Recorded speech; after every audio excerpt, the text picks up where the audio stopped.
দাস বাইদেউ,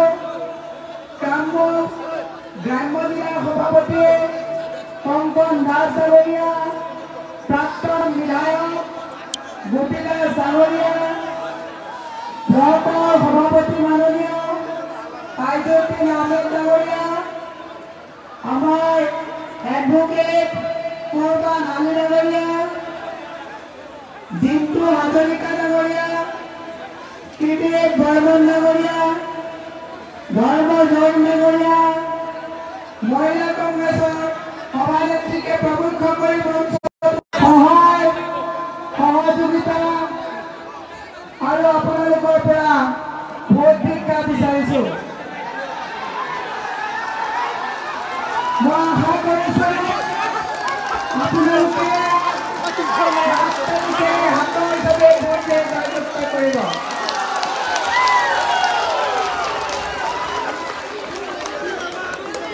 এতিয়া মই দুটা খুব ইম্পৰ্টেণ্ট কথা কম। হুলস্থুল কৰিলে কথা কৈ লাভ নহ'ব, অকণমান শুনিব লাগিব। 7 তাৰিখে আপোনালোকে কংগ্ৰেছৰ প্ৰাৰ্থী মীৰাবাই ঠাকুৰক কিয় ভোট দিব? এইকাৰণে ভোট দিব যে বিগত সময়ত বিজেপি চৰকাৰ যেতিয়াৰ পৰা আহিছে, বিজেপি চৰকাৰে মানুহৰ মাজত মুছলমান সম্প্ৰদায়ৰ লোকসকলক ঘৃণাৰে উপচাই দিছে। এইখন ফিল্ডত অসমৰ মাননীয় মুখ্যমন্ত্ৰী হিমন্ত বিশ্ব শৰ্মাই মিটিং কৰি গৈছে নে নাই? ভোট দিব নেকি?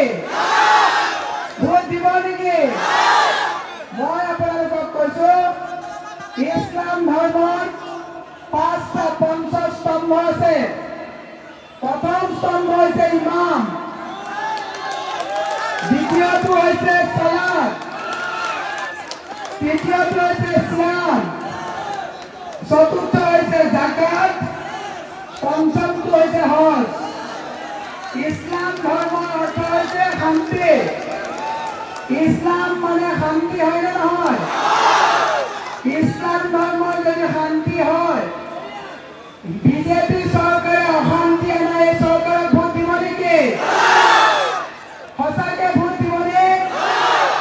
মই আপোনালোকক কৈছো, NRC সময়ত ইছলামক লৈ বিজেপিয়ে কি কৰিছে? খেল খেলিছে। আপোনালোকক বিদেশী বুলি কৈছে।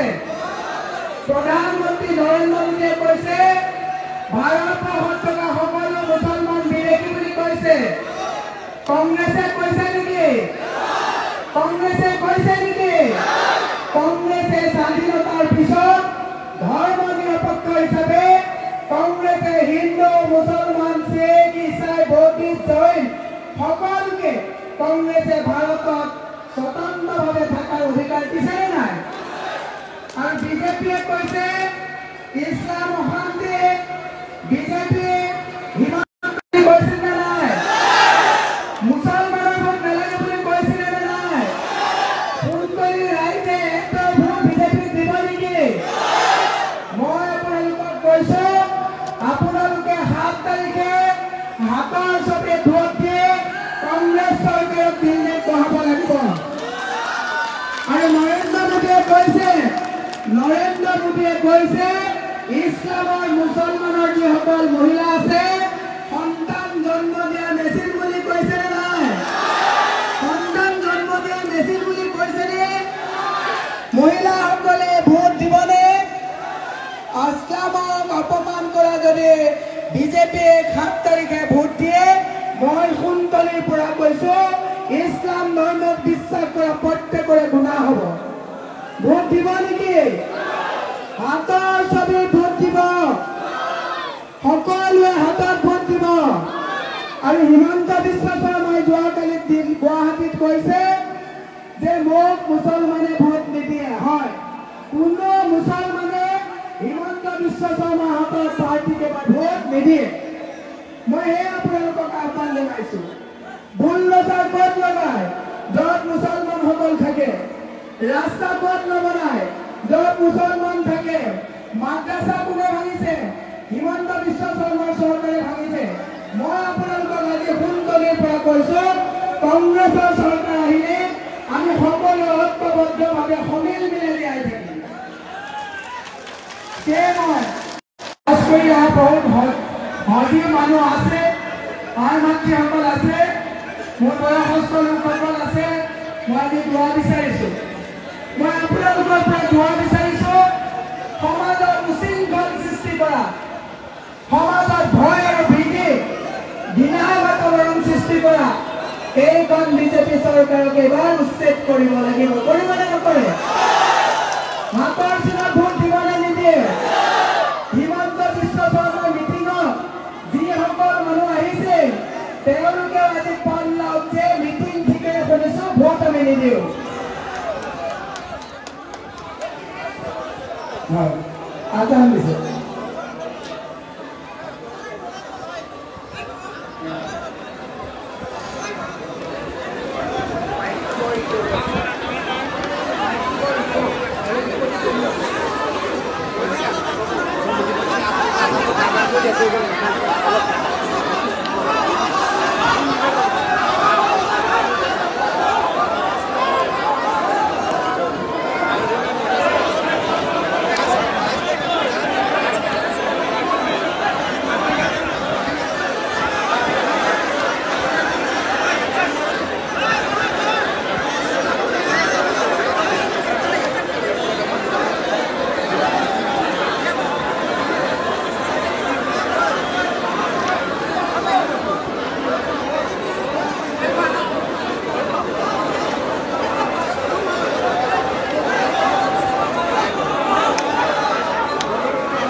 Sika kaji lagi.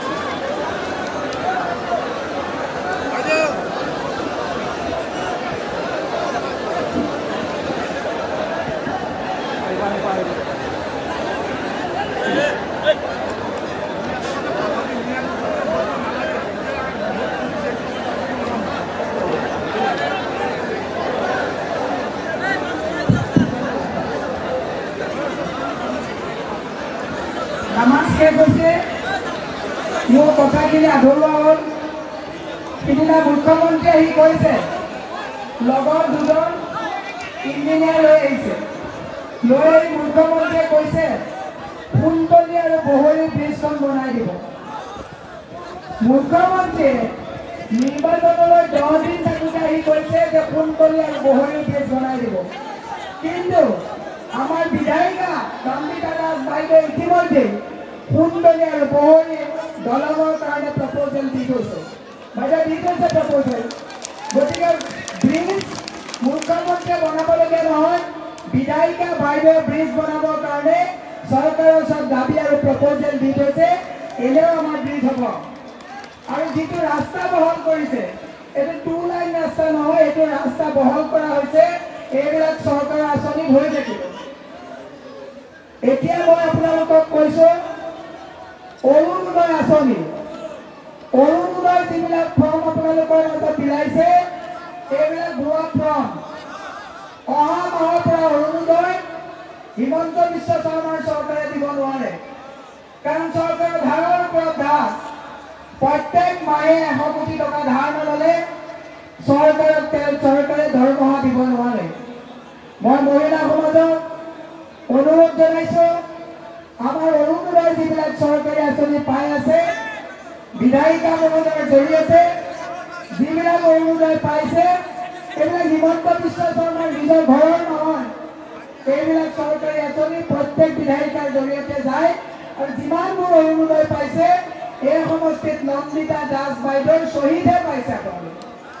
আপোনালোকক অৰুণোদয় দিবলগীয়া হ'লে এই সমষ্টিৰ বিধায়িকা নন্দিতা দাস ডাঙৰীয়ানীয়ে চহী কৰি দিলেহে অৰুণোদয় পাব। ডাইৰেক্ট অৰুণোদয় হিমন্ত বিশ্ব শৰ্মাই দিব নোৱাৰে। অৰুণোদয় যি পাই আছে পাই থাকিব। মই আপোনালোকক বিশেষ চৰকাৰী কথা নকওঁ, সেই কথা আমাৰ মাননীয় সভাপতি মহোদয়ে ক'ব। মই কালি এটা প্ৰতিশ্ৰুতি আপোনালোকৰ পৰা ল'ব আহিছোঁ। সদায় পলিটিচিয়ানক আপোনালোকে লগ পালে কয় যে আপুনি আমাক কি প্ৰতিশ্ৰুতি দিব।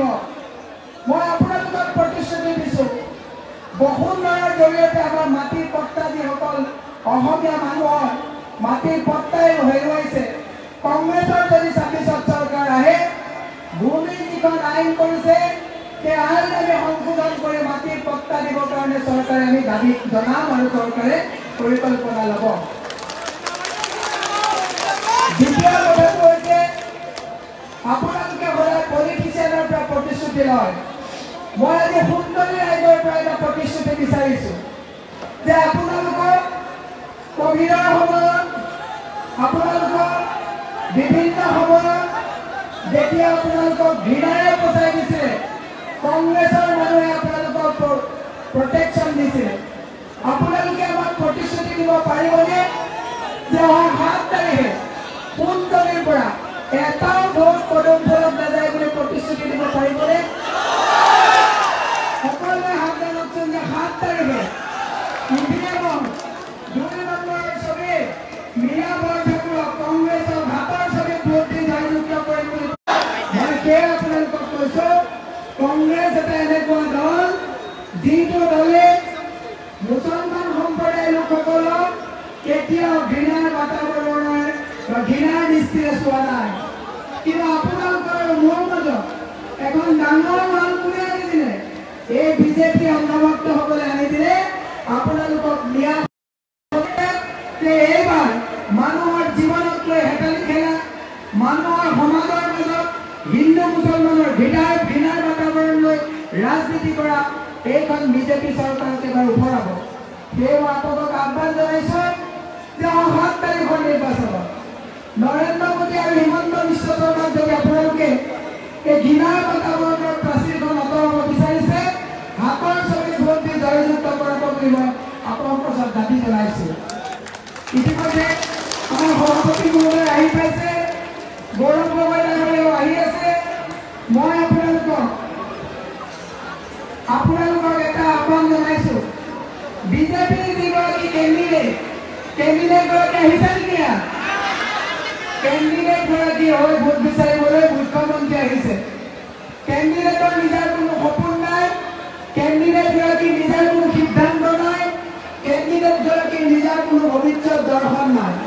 কিন্তু মই আপোনালোকক প্ৰতিশ্ৰুতি দিছোঁ, আমাৰ মাননীয় সভাপতি মহোদয়, মাননীয় বিধায়িকাই কৰি আছে, কিন্তু মই কৈছোঁ যদি মই জয়ী হৈ যাওঁ, আমাৰ দলে আমাক দায়িত্ব দিছে যে সংসদত গৈ বলিষ্ঠভাৱে আমাৰ মানুহক ঘৃণাৰ বাতাবৰণ জটিওৱা, ধৰ্ম নিৰপেক্ষতাক হত্যা কৰিব বিচৰা, গণতন্ত্ৰক হত্যা কৰিব বিচৰা এই চৰকাৰখনক আমি সবলভাৱে বলিষ্ঠভাৱে আমি গৈ দিল্লীত আমাৰ প্ৰতিনিধিত্ব কৰিবৰ কাৰণে, আমাক ৰাজনৈতিকভাৱে প্ৰস্তুত কৰিবৰ কাৰণে আমাক দলে দায়িত্ব দিছে।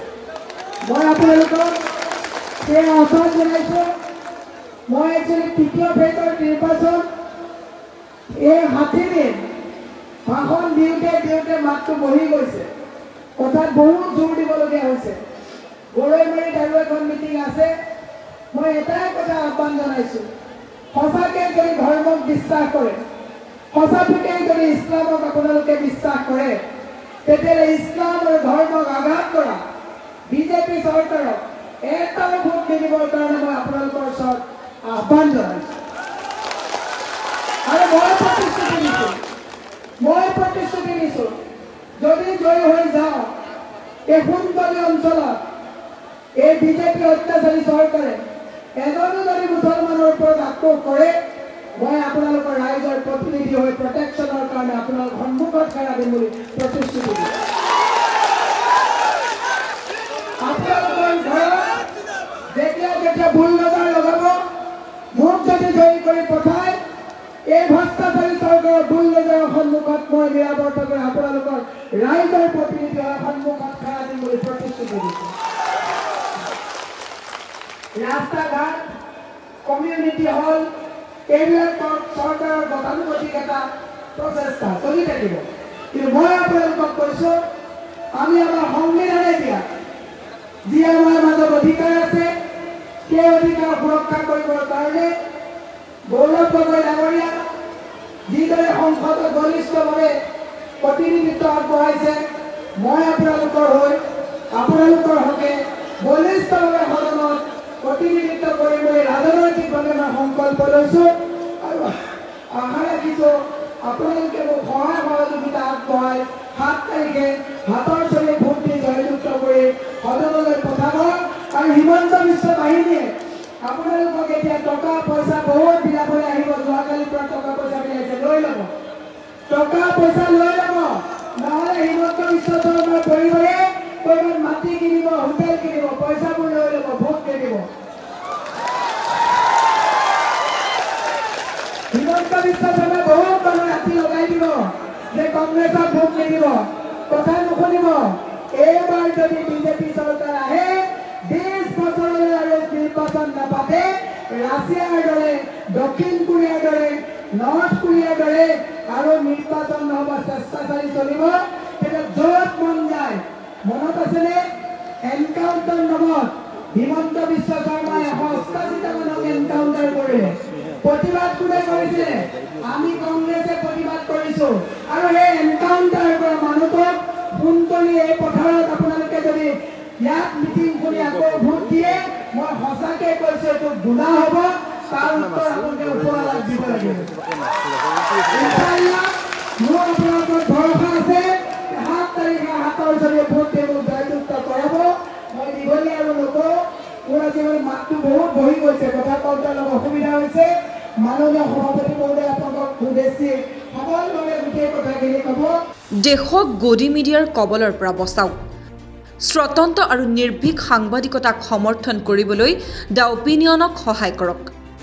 আপুনি যদি ফেচবুকত চাই আছে তেনেহ'লে ফ'ল' কৰক আৰু ইউটিউবত যদি আমাক চাই আছে তেনেহ'লে ছাবস্ক্ৰাইব কৰি দিয়ক। লগতে আমাৰ এই স্বতন্ত্ৰ সংবাদধাৰা আগুৱাই নিবলৈ স্ক্ৰীনত দিয়া একাউণ্ট নম্বৰৰ জৰিয়তে আমাক আৰ্থিকভাৱে সহায় কৰিবলৈ অনুৰোধ জনালোঁ।